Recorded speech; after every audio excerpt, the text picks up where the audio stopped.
In this lesson, we will show how the determinants of supply show up in the supply curve diagram. Let's start with a list of the factors that influence the amount of bread that the baker will offer for sale. They include expectations about future prices, technology, the price of inputs, and finally the price of bread itself.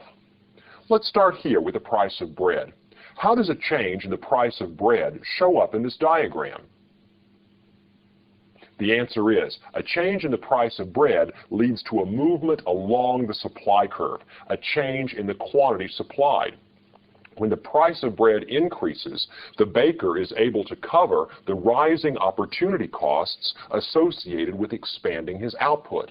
Therefore, an increase in the price of bread leads to an increase in the quantity of bread supplied. We call this movement along the supply curve in response to a change in the price of bread, a change in quantity supplied. When the price of bread increases, we move up the supply curve. The quantity increases.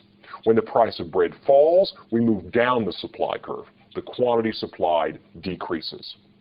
Let's now look at another factor, and this is a factor that we usually hold constant when we draw the supply curve.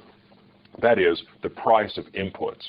What happens to the supply curve if the price of inputs, like milk and eggs, increases? What happens to the relationship between price and quantity? You answer. What happens to the supply curve when the price of inputs increases? The answer is, with higher input prices, the profitability of bread decreases. That is, the baker can make less profit by baking bread. So, the quantity supplied reduces or is reduced at every price. There is a smaller quantity of bread supplied at every price when the price of inputs increases. We call this a decrease in the supply of bread. What would happen, on the other hand, if the price of inputs were to decrease? Let's suppose that that milk and eggs go on sale and the baker is able to buy them at a lower price. In that case, what would happen to the supply curve for bread? The answer is, with lower input prices, the supply of bread increases. That is, a larger quantity of bread is supplied at every price. Again, we have a change in supply because we've changed one of the variables that we hold constant when we draw the supply curve. An increase in input prices leads to a decrease in supply. A decrease in input prices leads to an increase in supply. Let's consider another factor that influences the supply of bread. This time we'll consider technology. Now, it's hard to talk about technology increasing or decreasing. Instead, we talk about technology improving or worsening. Technology improves, meaning that the firm is now able to make more output with a given amount of input. You can stretch your inputs further. You can use them more productively, thereby increasing the amount of output you get from a given quantity of eggs and milk and flour. If technology improves, what will happen to the supply of bread? You decide. If technology improves, the cost of production will fall. Making bread becomes more profitable, and the supply of bread increases. The supply curve shifts outward, indicating that the baker is now willing and able to offer a larger quantity of bread for sale at every price. There is an increase in supply in response to an improvement in technology. Now, we don't usually talk about a worsening of technology. I mean, that would require that you forget how to do things that you used to know how to do.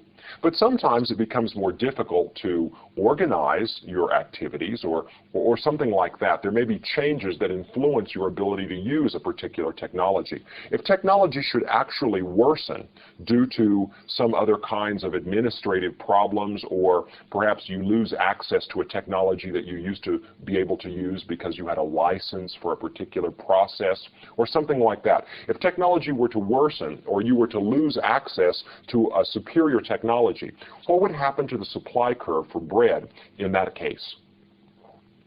The answer is, if technology worsens, the cost of production increases. You're not able to do things that used to lower your costs, and therefore the cost of production being higher makes the production of bread less profitable. So bakers will offer less bread for sale at every price. A worsening of technology leads to a decrease in supply, which is an inward shift. an inward shift of the supply curve. Let's now consider one further factor. Suppose the expectation is that bread prices are going to be higher in the future. Maybe bakers believe that the price of bread is going to rise next week. How would that influence the amount of bread that they offer for sale today at any given price? With the expectation of higher future bread prices, bakers will take the bread off the shelves today, put it in the freezer, and wait and sell it next week. That is, the supply of bread will shrink. Bakers will offer less bread for sale than they would if they expected prices to remain constant. Bakers will hold off on producing bread, or they will hold their existing inventory and wait to sell it after the price is increased. So the expectation of future prices being higher leads to a decrease in the supply of bread today. What would happen, on the other hand, if the sellers expect that the price of bread is going to be lower next week? Would that cause an increase or a decrease in supply? The answer is supply would increase. Bakers are trying to sell their bread before the price falls, and that would lead to a larger quantity of bread supplied at every price.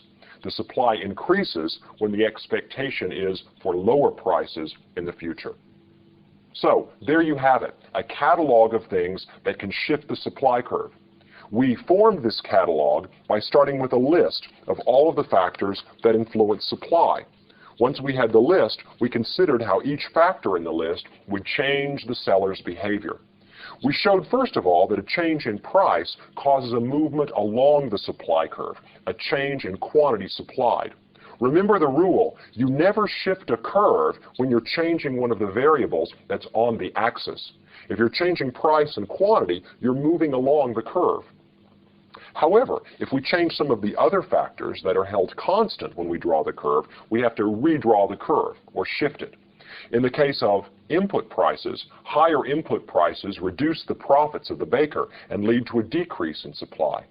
Lower input prices increase the profitability of making bread and lead to a higher quantity supplied at every price. Another factor that influences supply is technology.